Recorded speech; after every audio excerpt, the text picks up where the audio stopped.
Assalamualaikum warahmatullahi wabarakatuh. Selamat pagi, perkenalkan nama saya Zevina Meisania dengan NIM 0529041173 mata kuliah Sumber-Sumber Informasi.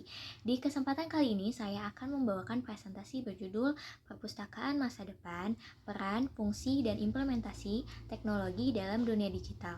Seperti yang kita tahu, perpustakaan selama ini dikenal sebagai tempat menyimpan dan menyediakan informasi untuk masyarakat. Tapi, seiring perkembangan zaman, bentuk perpustakaan juga ikut berubah. Tidak cuma hadir secara fisik, sekarang banyak perpustakaan digital yang bisa diakses secara online. Teknologi juga membuat fungsi dan peran perpustakaan ikut bertransformasi sesuai kebutuhan masyarakat modern. Secara umum, perpustakaan punya beberapa fungsi penting. Pertama, sebagai sumber informasi, menyediakan buku, jurnal, hingga e-book. Kedua, sebagai pusat pendidikan mendukung proses belajar dan penelitian. Ketiga, untuk pelestarian budaya, yaitu menyimpan dokumen bersejarah dan karya sastra. Terakhir, sebagai sarana rekreasi, menyediakan bacaan santai dan ruang nyaman untuk masyarakat. Di era digital, perpustakaan punya peran baru.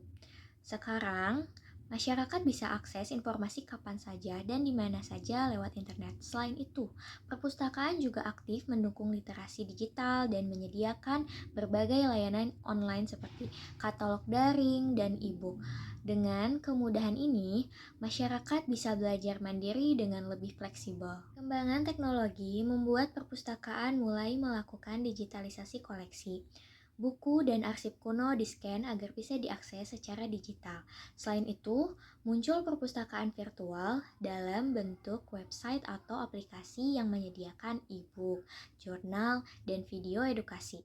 Sekarang juga memanfaatkan penyimpanan cloud untuk menyimpan koleksi digital secara aman dan mudah diakses. Layanan online seperti peminjaman e-book, katalog daring, dan konsultasi referensi juga makin berkembang. Selain itu, perpustakaan mulai aktif di media sosial seperti Instagram dan TikTok untuk menyebar informasi dan promosi.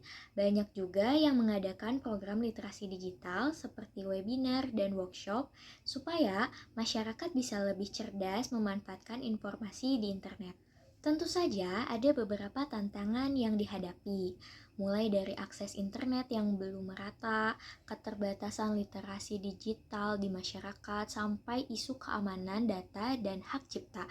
Selain itu, proses digitalisasi koleksi juga membutuhkan biaya yang cukup besar.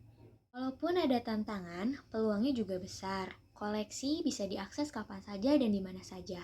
Minat baca anak muda bisa ditingkatkan lewat media sosial, pelayanan jadi lebih efisien, dan perpustakaan bisa berkolaborasi secara global berbagi koleksi. Beberapa implementasi teknologi di perpustakaan yaitu digitalisasi koleksi seperti yang dilakukan Perpustakaan Nasional Republik Indonesia.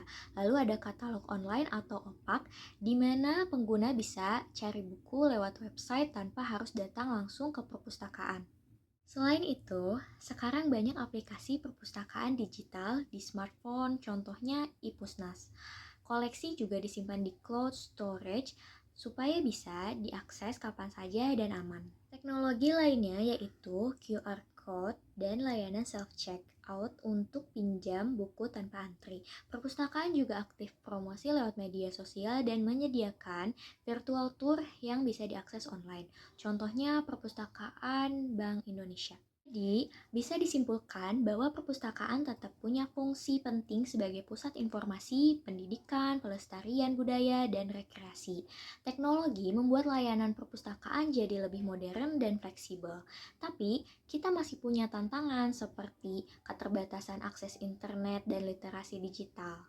Supaya layanan perpustakaan digital makin maksimal, akses internet perlu diperluas, program literasi digital harus ditingkatkan, dan perpustakaan perlu terus berinovasi mengikuti perkembangan zaman. Pemerintah juga diharapkan lebih mendukung pengembangan perpustakaan digital lewat kebijakan dan pendanaan. Dan ini adalah daftar pustaka yang saya gunakan dalam presentasi kali ini. Sekian dari saya, mohon maaf bila ada salah-salah kata. Wassalamualaikum warahmatullahi wabarakatuh.